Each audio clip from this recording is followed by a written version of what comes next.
Hola a todos, espero que se encuentren muy bien. El tema que nos reúne hoy es la segunda parte de metabolismo. Lo que vamos a ver en esta oportunidad son las otras vías catabólicas del metabolismo, ¿sí? Como la beta oxidación de los ácidos grasos. Vamos a ver también la oxidación o el catabolismo de las proteínas de los aminoácidos, que es la transaminación y la desaminación. También vamos a ver qué es el ciclo de la urea y los aminoácidos glucogénicos y cetogénicos. Así que sin más, vamos a empezar. La oxidación de los ácidos grasos se lleva a cabo en las mitocondrias y cada paso comprende derivados de la acetilcoenzima A catalizados por enzimas específicas, ¿sí? Utiliza NAD y FAD como coenzimas y genera adenosintrifosfato, ¿sí? Por el contrario, la biosíntesis de los ácidos grasos, es decir, la lipogénesis, se desarrolla en el citosol y comprende derivados acilos adheridos continuamente a un complejo multienzimático, ¿sí? Y utiliza NADP como coenzima y requiere de iones bicarbonatos y ATP. La oxidación de los ácidos grasos es un proceso aerobio o aeróbico, ¿sí? Es decir, se realiza en presencia de oxígeno y debido a la elevada complejidad de los lípidos, solo trataremos el metabolismo de los triglicéridos. Entonces, podemos decir que durante la digestión, los lípidos son emulsionados por las sales biliares y van a ser transformados en micelas. Sobre estas micelas van a actuar las enzimas del jugo pancreático, ¿sí? Eh, y como resultado de la oxidación se van a obtener productos más sencillos. Estos productos van a ser absorbidos por difusión simple y en el interior de los enterocitos van a dar lugar a los kilomicrones, ¿sí? ¿Qué son los kilomicrones? Son lipoproteínas grandes, de gran tamaño y de baja densidad que se van a formar en los enterocitos del intestino delgado, ¿sí? Durante la digestión de los lípidos. Y la función principal de estos kilomicrones es transportar triglicéridos y colesterol que fueron absorbidos por la dieta desde el intestino al hígado y a otros tejidos, ¿sí? Bien, vamos a hablar un poquito de la lipólisis. Entonces los triglicéridos son lípidos, como vimos, de reserva por excelencia, ¿sí? Se almacenan en los adipocitos, ¿sí? En las células grasas. Se van a movilizar ante los requerimientos energéticos del ayuno, ¿sí? Si nosotros hacemos un ayuno prolongado, nuestro cuerpo va a empezar a mover a estos triglicéridos, ¿sí? Entonces estos van a ser hidrolizados por las lipasas en sus constituyentes, ¿sí? Recuerden que tenemos por una parte el glicerol y por otra parte los ácidos grasos. ¿Está? Eh, y estos se van a degradar por diferentes vías metabólicas, el glicerol por un lado y los ácidos grasos por otro, ¿sí? Para finalmente poder aportar energía a nuestro cuerpo. Entonces, el glicerol, que como saben es un alcohol, ¿sí? Se va a degradar hasta transformarse en acetilcoenzima A. Y como ya vimos, este se va a incorporar al ciclo de Krebs para finalmente dar energía en forma de ATP, ¿sí? Por eso decíamos que el ciclo de Krebs es la vía catalítica común de las biomoléculas, ¿sí? Porque en esta instancia, por ejemplo, el glicerol se va a transformar a acetilcoenzima A y esta va a ingresar al ciclo de Krebs. Por eso se dice que es una vía común, ¿tá? Mientras que los ácidos grasos se van a degradar por una vía catalítica diferente, ¿sí? Que recibe el nombre de beta oxidación. Y vamos a ver de qué se trata. Entonces, la beta oxidación es un mecanismo clave para la obtención de energía metabólica, ¿sí? En forma de ATP, ¿sí? Por parte de los organismos que utilizan oxígeno, ¿tá? Dado que estos ácidos grasos son moléculas muy reducidas, es decir, que tienen mucha energía, ¿sí? Su oxidación va a liberar toda esta energía. ¿Está? En los animales, su almacenamiento en forma de triacilgliceroles es más eficiente y fíjense, es cuantitativamente más importante incluso que el almacenamiento de glúcidos en forma de glucógeno. ¿Sí? Para nuestro cuerpo les resulta mucho más rendidor oxidar a los ácidos grasos que a los glúcidos. ¿Sí? Entonces, la beta-oxidación de los ácidos grasos lineales es el principal proceso por el cual se obtiene energía, ¿sí? Pero en realidad no es el único. Algunos ácidos grasos, como los de cadena impares o los insaturados, requieren para que sean oxidados modificaciones de la beta-oxidación o algunas rutas metabólicas distintas, ¿sí? Eh, Vamos a ver entonces el proceso, ¿sí? La beta-oxidación, tenemos la primera reacción que se va a dar es la oxidación por FAD, ¿sí?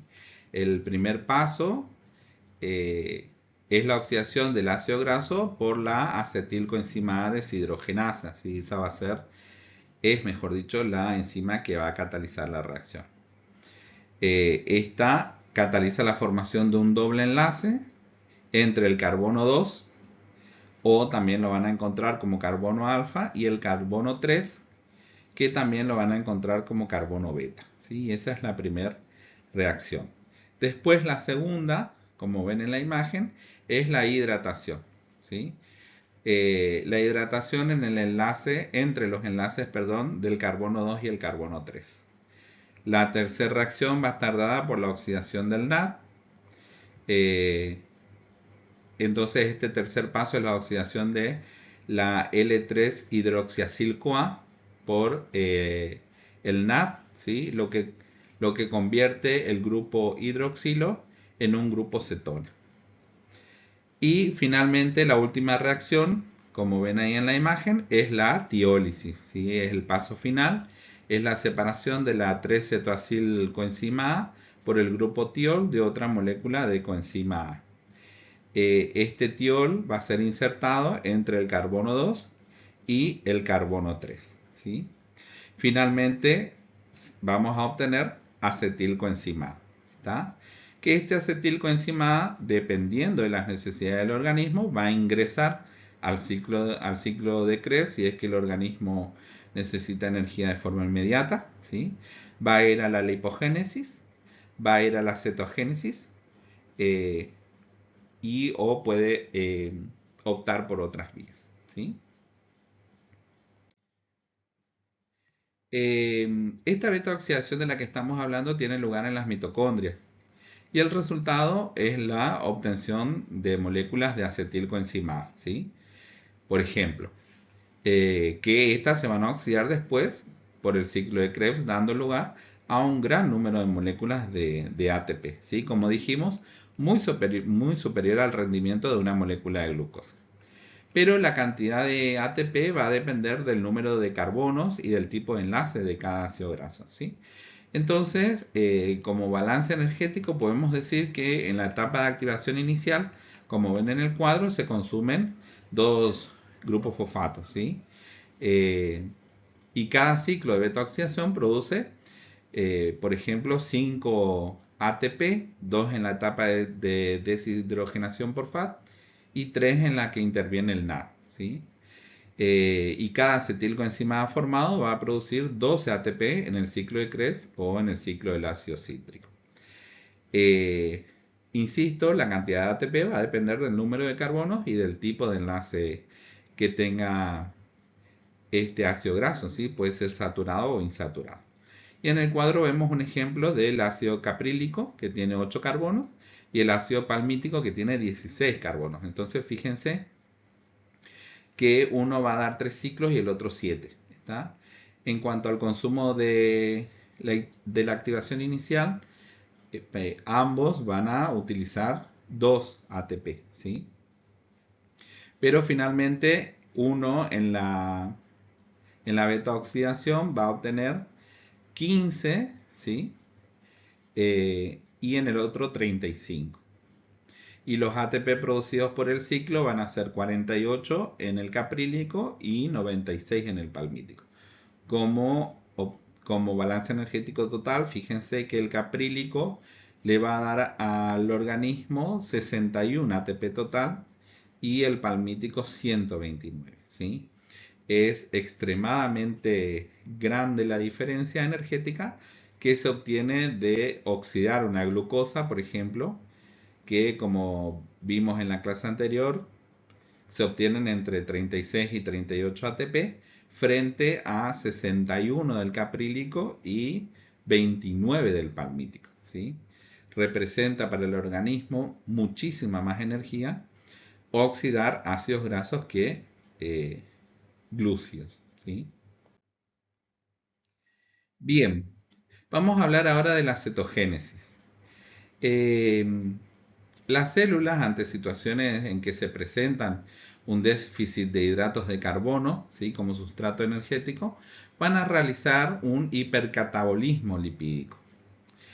Eh, Frente a un ayuno prolongado, por ejemplo, ¿sí? En donde ya se han consumido o se han oxidado todas las moléculas de hidrato de carbono circulando en nuestra sangre, nuestro cuerpo va a ir, como les dije al inicio, por los ácidos grasos, ¿sí? Y va a haber un hipercatabolismo lipídico. Entonces, como fruto de la degradación de los lípidos, se van a obtener un gran número de moléculas de acetil-CoA, como vimos recién, muchas de las cuales van a entrar al ciclo de Krebs para poder el cuerpo obtener energía de manera inmediata, ¿sí? Pero es el excedente de acetilcoenzima A que no pueda entrar al ciclo, ¿sí? Es derivado para la síntesis de cuerpos cetónicos, que tiene lugar precisamente en el hígado, ¿sí? A partir de ello, de los cuerpos cetónicos, varios tejidos pueden obtener energía, ¿sí? Y el cerebro puede utilizarlos, por ejemplo, en ausencia de glucosa, ¿está? Pero cuando estos cuerpos cetónicos se acumulan en exceso en la sangre, van a producir una alteración del pH que se conoce como cetoacidosis metabólica, ¿sí? Y las causas principales de cetogénesis pueden ser, por ejemplo, hipoglucemias secundarias de estado de inanición prolongados, es decir, por alguna cuestión dejamos de ingerir alimentos o hidratos de carbono, ¿sí? Y aparece una disminución de las concentraciones de glucemia en sangre, ¿está? También puede haber hiperglucemia de los diabéticos por déficit de insulina. Una persona que tiene diabetes diagnosticada y por alguna razón no se está inyectando su insulina, puede aparecer una hiperglucemia, ¿sí? Y en este caso, aún habiendo una gran cantidad de glucosa, ¿sí? Pero ¿qué pasa? No hay insulina que estimule la glucólisis, ¿está? Entonces esa glucosa, por más que haya, no puede ser utilizada por las células, ¿sí? Bien, y en cuanto a la síntesis de los ácidos grasos, a excepción de los ácidos grasos esenciales, que deben ser aportados por nuestra dieta, ¿sí? La célula tiene capacidad de poder sintetizarlos, de poder crearlos, ¿sí? Y la síntesis de ácidos grasos tiene lugar en el citoplasma celular a partir de moléculas de acetilcoenzima, que estas pueden ser fruto principalmente de la beta oxidación, como vimos recién, o de la glucólisis, ¿sí? Entonces el exceso de acetilcoenzima A, que el cuerpo no lo necesita, ¿sí? Eh, va a transformar en ácidos grasos, ¿sí? Eh, la insulina va a ser la hormona que va a estimular la glucólisis, como le dije recién, produciendo acetilcoenzima A, y secundariamente puede ser también la lipogénesis, por lo que es hipoglucemiante y lipogénica, ¿sí? Va a bajar las concentraciones de glucosa circulante, ¿está? Es importante saber que el incremento de la oxidación de los ácidos grasos es característico de la inanición, ¿sí? De estados prolongados de ayuno, que por alguna cuestión el cuerpo ha dejado de recibir alimentos, ¿sí?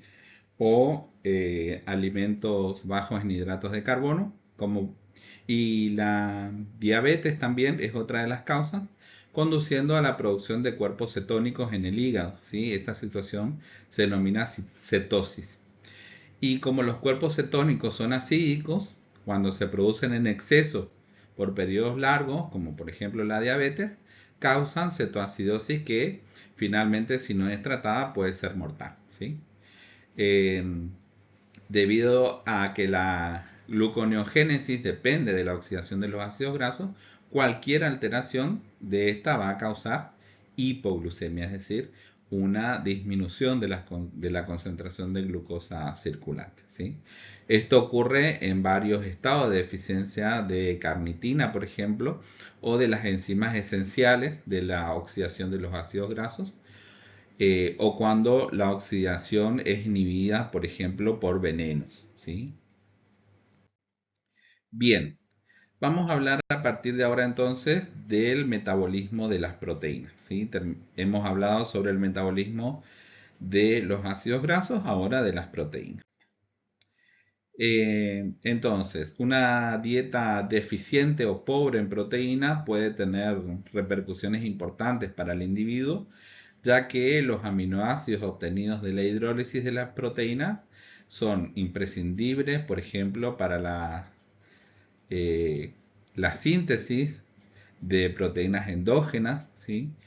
Precursores de ciertas moléculas nitrogenadas, como por ejemplo los ácidos nucleicos, las aminas, ¿sí? Que funcionan como neurotransmisores. Como ya habíamos visto, las proteínas son moléculas de las que podemos obtener energía en situaciones de inanición muy prolongadas, ¿sí? Eh, Aún así, la función de ellas, como hemos visto cuando vimos biomoléculas, no es la de ser útiles como fuente de energía, pero en una situación necesaria, cuando el ayuno es extremadamente prolongado, ¿sí?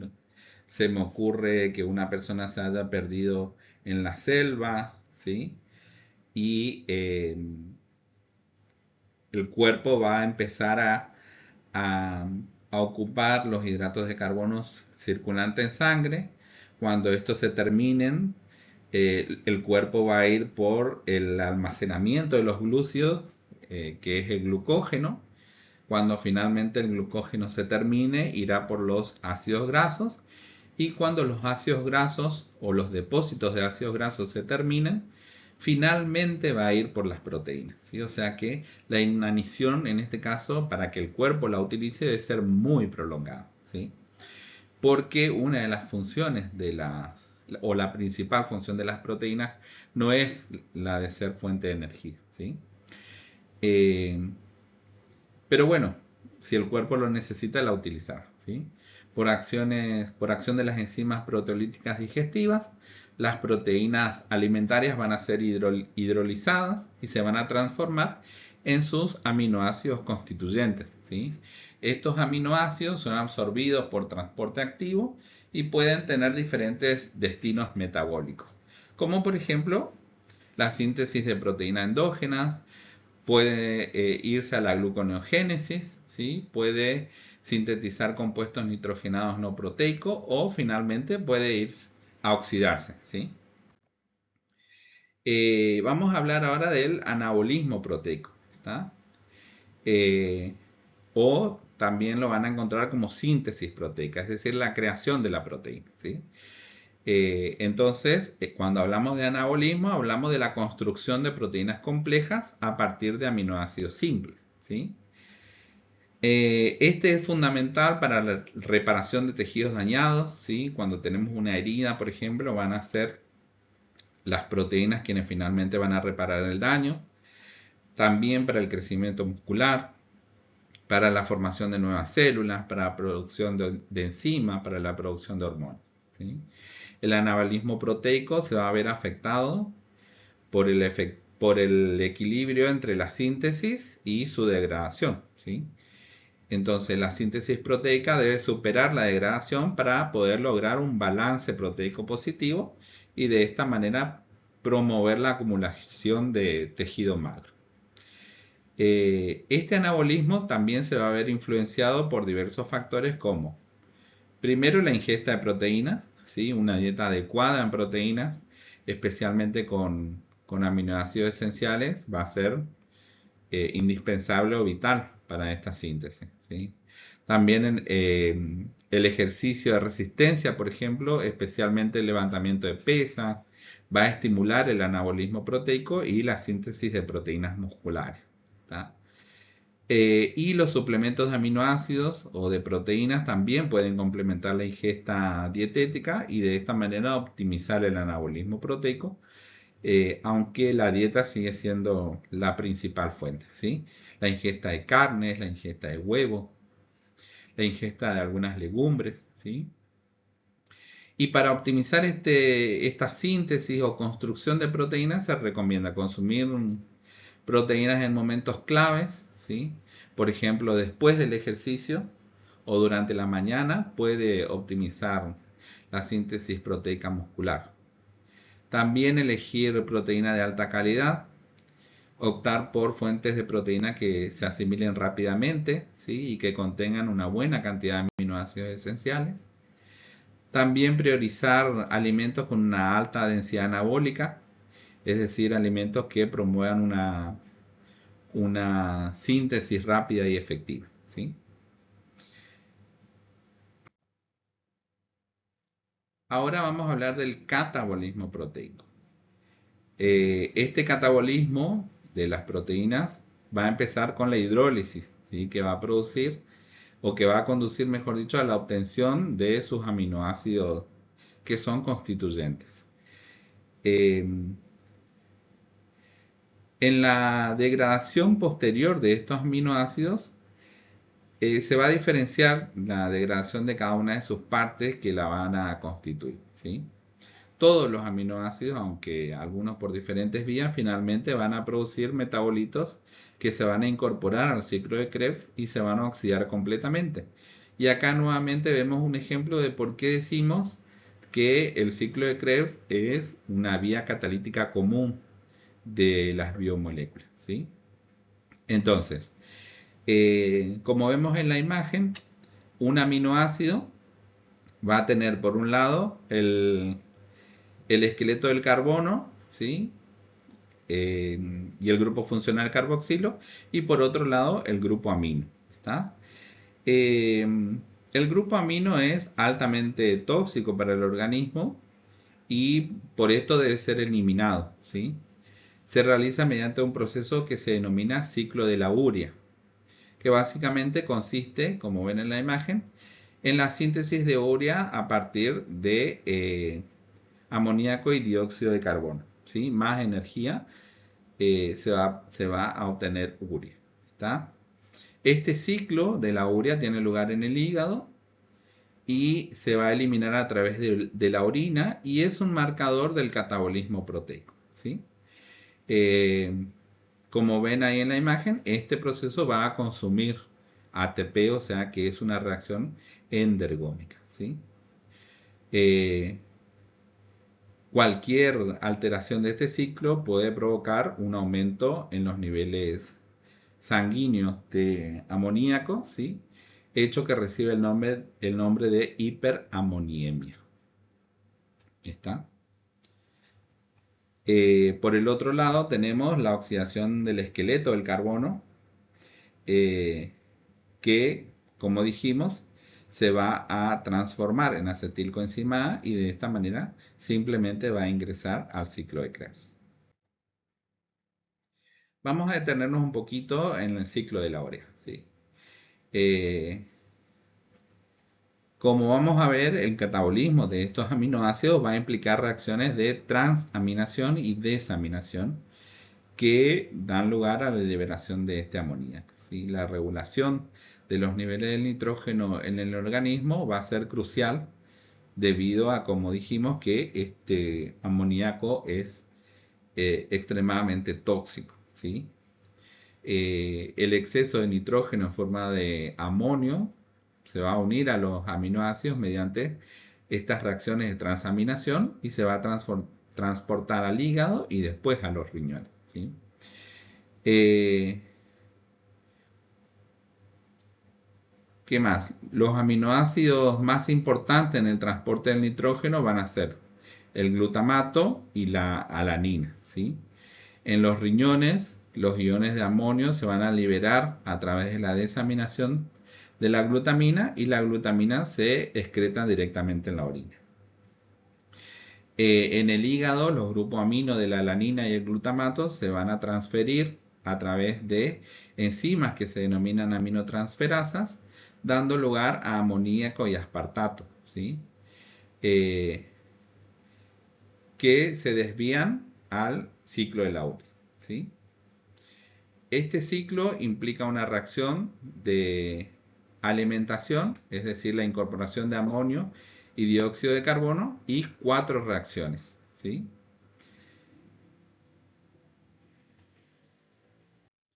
Los defectos en cualquiera de las enzimas que van a catabolizar,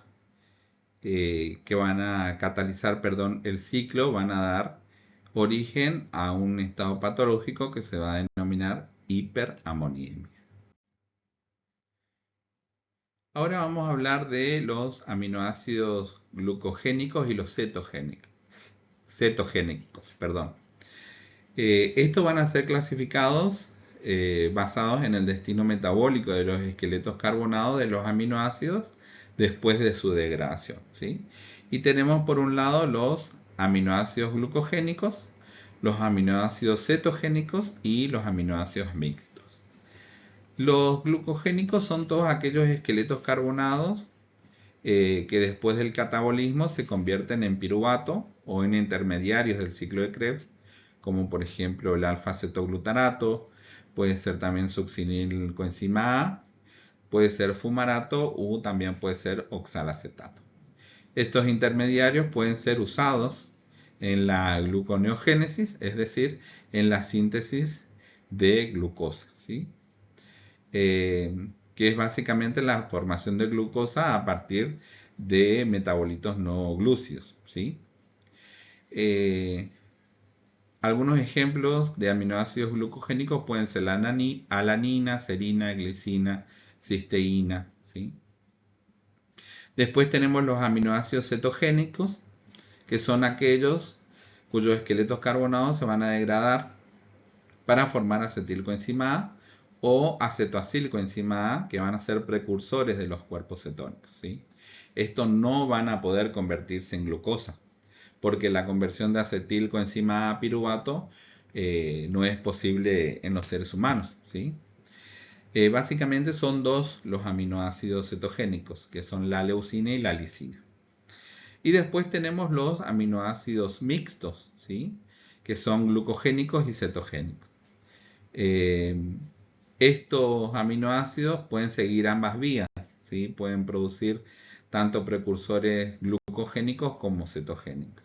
Por eso se los denomina mixtos. Y algunos ejemplos son la isoleucina, la fenilalanina, la tirosina, el triptófano y la treonina. Y finalmente vamos a detenernos en la transaminación y la desaminación, que como ya vimos, ¿sí? Los aminoácidos tienen en su estructura un grupo funcional amino y un grupo funcional carboxilo, unidos, como ven en la imagen, a un carbono central llamado alfa, ¿sí?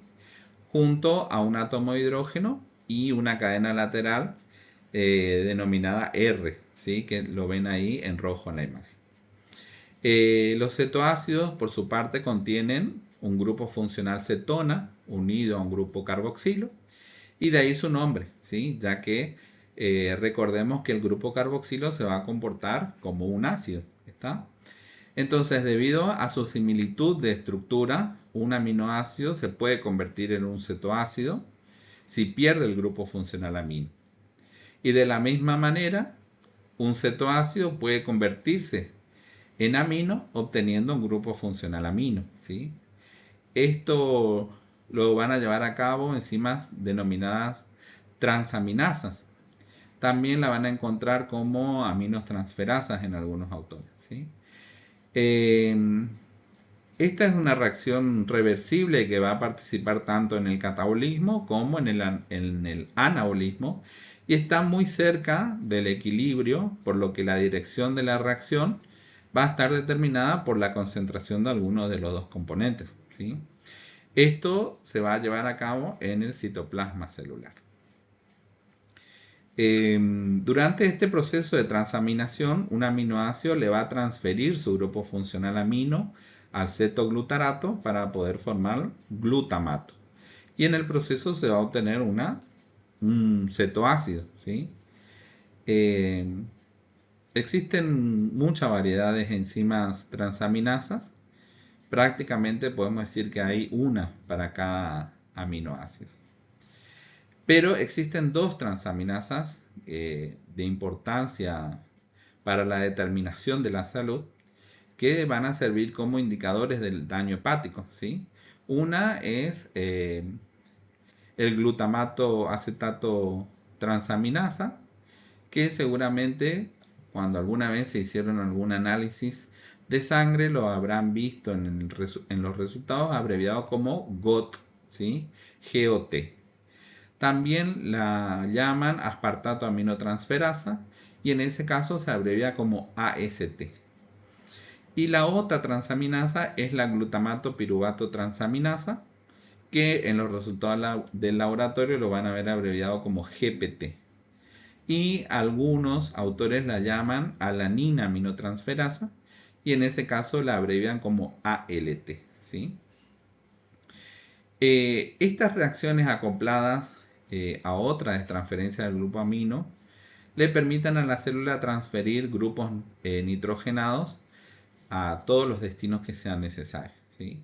Y como ya vimos que el exceso de nitrógeno, como el nitrógeno es tóxico, el exceso va a ser eliminado, ¿sí? Y esto se lleva a cabo transportando al glutamato hacia el interior de la mitocondria de los hepatocitos para ser eliminados, como ya vimos, mediante el ciclo de la urea. Una vez en la mitocondria, este glutamato se va a desprender del glupamino mediante un proceso que se denomina desaminación, ¿sí? Larga el glupamino. Esta reacción va a ser catalizada por la enzima glutamato deshidrogenasa mediante una reacción formalmente denominada desaminación oxidativa, ¿sí? Esta enzima puede ser activada por adenosindifosfato o guanosindifosfato, mientras que puede ser inhibida por adenosintrifosfato, guanosintrifosfato o también NAD reducido, ¿sí? El amonio producido entrará al ciclo de la urea para que este pueda ser eliminado del organismo sin causar ninguna patología, ¿sí? Y que pueda ser eliminado del organismo sin peligro. Entonces, ¿en dónde radica la importancia para la salud de conocer todos estos procesos?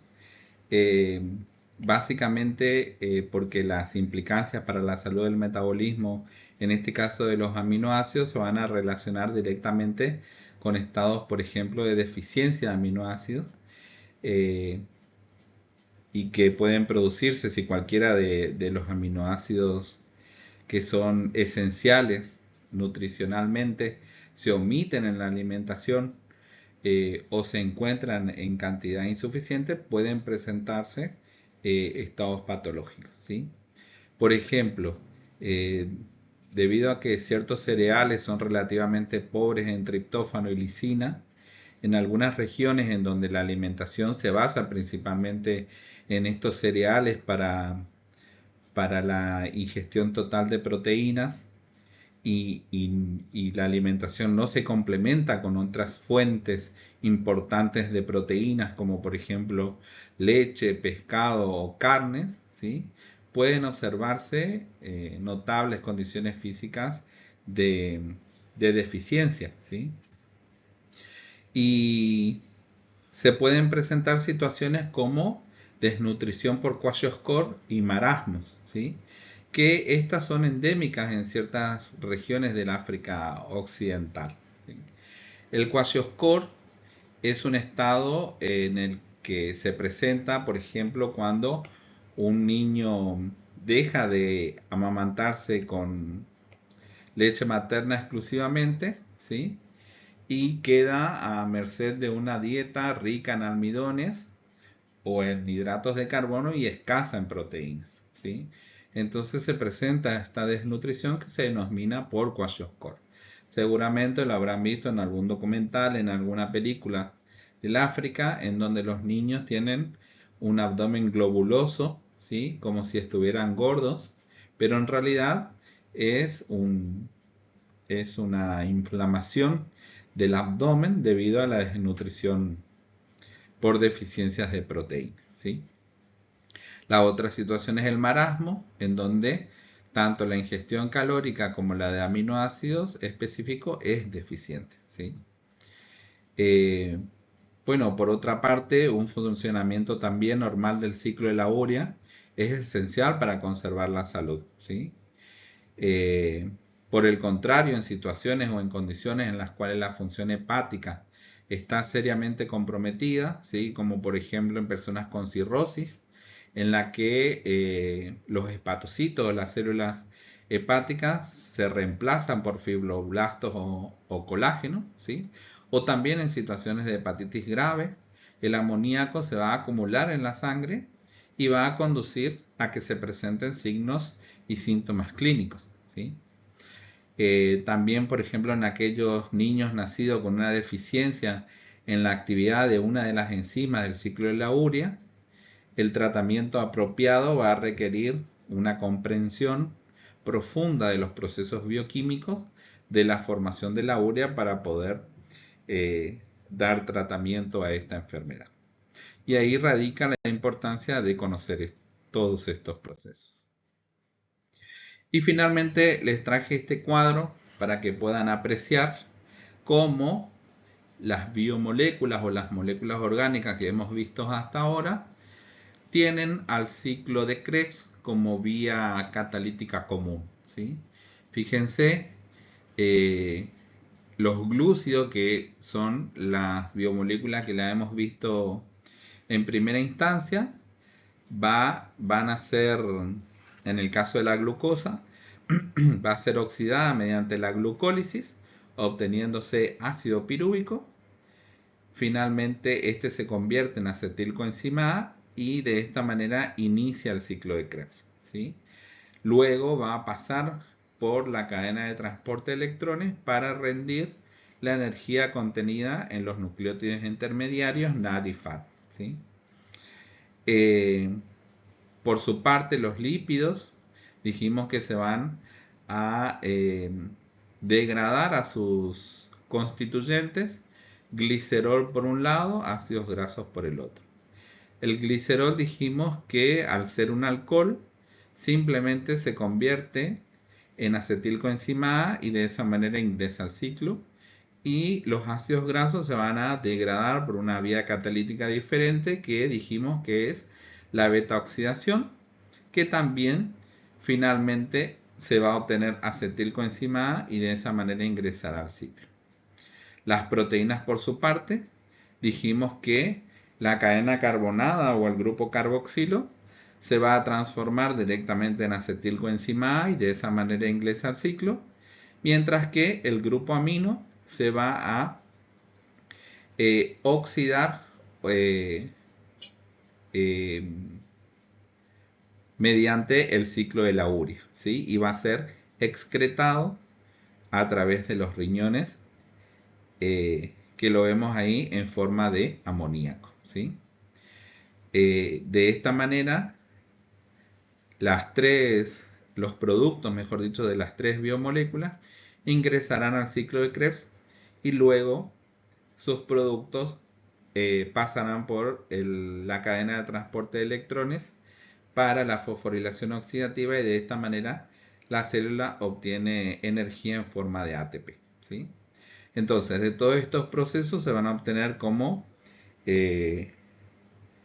como desechos, ¿sí? Agua, dióxido de carbono y en el caso del ciclo de la urea, amoníaco. Bien, hasta acá los temas que nos encuentra hoy. Ahí les dejo la bibliografía que utilicé para realizar esta presentación. Cualquier duda que tengan, por favor, sírvanse evacuarla a través del foro permanente de consultas y les estaremos contestando a la brevedad posible. Muchas gracias y hasta un próximo encuentro.